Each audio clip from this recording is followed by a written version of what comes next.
Hello and welcome to the Underhive. Today I want to run through 5 minor lore and logic changes that I would really have liked to have seen in the 9th edition Death Guard Codex.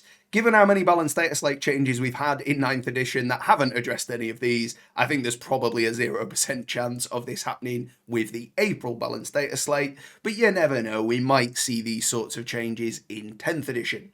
Now, none of these are really about power level, though there is a bit of power level associated with some of them. But realistically, I don't think that changes anything to a level that suddenly puts Death Guard at the top of the win rate leaderboard, because the power changes involved here are relatively minor and things that just make a bit of quality of life sense. The first one here is not related to power level whatsoever, but more of a lore change. As far as I understand it, the weapon that Typhus uses is named Man Reaper. That is not a class of power scythe. It is a name, a proper noun. That one is called Man Reaper. And my understanding of that comes from the book Cadian Blood, where Typhus awakes from a stupor on the Terminus Est and requests somebody hand him Man Reaper. Not a Man Reaper, not his Man Reaper, not a mastercrafted Man Reaper, but Man Reaper as a proper noun. So I think it's just a little bit of lazy naming when it comes to the Death Shroud profile and one of the options for the Lord of Contagion, given that they could have named them literally anything with the word Reaper at the end. Here's a few options I thought of: Bile Reaper, Fell Reaper, Bale Reaper, Blight Reaper, Life Reaper. There you go, GW, you can have all of them for free. So for me, I think just naming Typhus's weapon Mastercrafted Man Reaper is a little bit of a cop-out, and it just steals a little bit of the flavour from Typhus, because that's the name of his weapon. On top of that, Mastercrafted no longer means relic explicitly when we look at units like, say, Blade Guard that have a mastercrafted power sword. That is not a relic in any capacity. It's just to represent that they have a 2 damage power sword rather than a 1 damage power sword. So I think if we could come away from him having a mastercrafted Man Reaper and instead it just being named Man Reaper, and then we change all the other profiles to be a different name, that would solve that and address the lore reason I've presented. The next one there is probably the one you were thinking of when you clicked on this video, and that is the lack of plague weapon rule for the Daemon Prince of the Death Guard. Now, the obvious argument against this is that, for example, say the Hellforged Sword is the exact same profile as with the other Daemon Princes, and of course, Daemon Princes exist in a variety of Chaos Codexes. I would argue that adding the plague weapon keyword ability to the datasheet of those weapons doesn't really break anything there, because it is explicitly a Death Guard Daemon Prince, not a Daemon Prince of Nurgle in, say, Chaos Space Marines or Nurgle Demons, because the plague weapon rule isn't in their codex to begin with. It just isn't really hurting anybody by it being present in the Death Guard Codex, in my opinion, and it just makes the Daemon Prince that little bit more effective, getting to reroll wound rolls of 1. My argument for that is that he is essentially a walking contagion. More often than not, when you see a Daemon Prince, they'll have a Contagion Warlord trait, but whether they do or they don't, they already have the Contagion of Nurgle, the -1 toughness built in, representing the fact that the foulness and the virulence coming off of these models, seeping into your body, is breaking down your ability to survive the onslaught that they will then deliver, because it's, corrupting your immune system or what have you. So the fact that he is inherently a walking contagion, and the plague weapon rule, the bit of fluff that comes with it, it doesn't give any justification for why a plague knife is a plague weapon, but the obvious answer to that would be it's the original combat knife that the Marine was equipped with back in the days of the Heresy. They accepted the mark of Nurgle, they became what they are today, and across the 10,000 years that the Long War has been raging, that weapon has absorbed the corruption and seeps with the foul pus and effluence that Nurgle has blessed them with.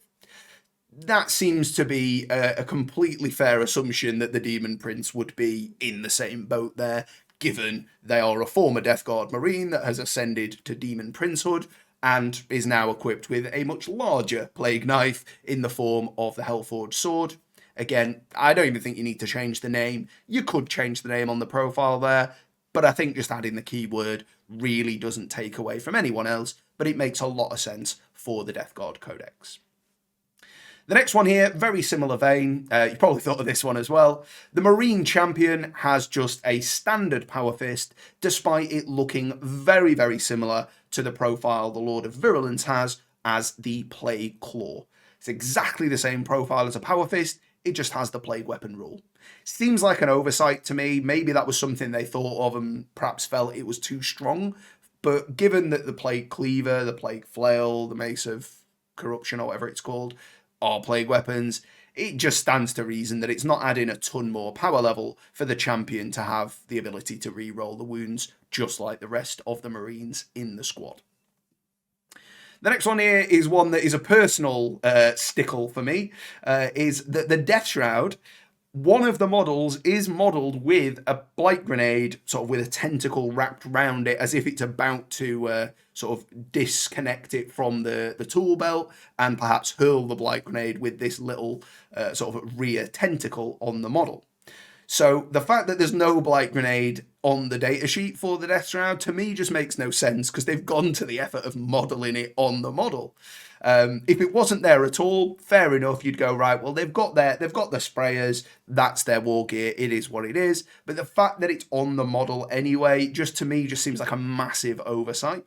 I also don't think that adds a ton of power either. The most obvious sort of power output with Blight Grenades is the Blightening Stratagem, which allows 3 models that are already in engagement to turn Blight Grenades into into 6 auto hits on a pistol profile. When that's combined with the Biologus Putrefier, that would then make them Hyper Blight Grenades, so you're getting a pip of AP and you're getting flat 2 damage. Well, the point here is that typically the model that would want to use the Blightening is a model that's otherwise not going to be able to do a shooting attack whilst it's in engagement range. The Death Shroud can, because their sprayers are pistols inherently, and if those 3 models you pick choose to do the Blightening Stratagem, they can't also fire their sprayers, because when you do a pistol attack, you can only pick 1 pistol to do that with. So even in the scenario where they do get maximum value supported by a Putrefier and they do the Blightening Strat, they're then giving up their sprayer attacks. So to me, it just seems like a no-brainer to just let Death Shroud have Blight Grenades, because you've gone to the trouble of modelling them. And the last one here, it just feels like such a random conjunction of rule, not rule, in the Blighthaulers on their Bile Spur have Blast, not Blast. So the profile is D3 shots with Blast, but this weapon ignores the negative of Blast, which means you cannot use it in engagement range. So they get the upside of potentially, max 3 shots against a squad of 6 or more, but they can still use it whilst they're in engagement range. It just isn't just an awkward description to give somebody. It seems almost like the person who wrote this rule was being paid by the word that day, and they thought they'll just squeeze a little bit more in with Blast, not Blast.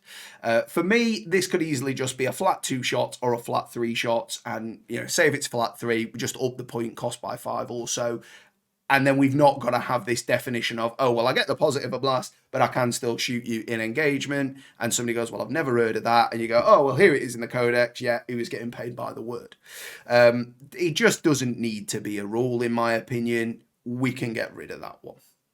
Well, they are my 5 minor changes. I'm sure that's not exhaustive. If there's anything else you've thought of that would make a bit more sense to be a slightly different way, please do feel free to add that in the comments. I'd be more than happy to carry on the discussion. And same goes, if you disagree with any of my points here, particularly the one about Typhus and his scythe being named Man Reaper, I would be interested to hear your thoughts on that as well.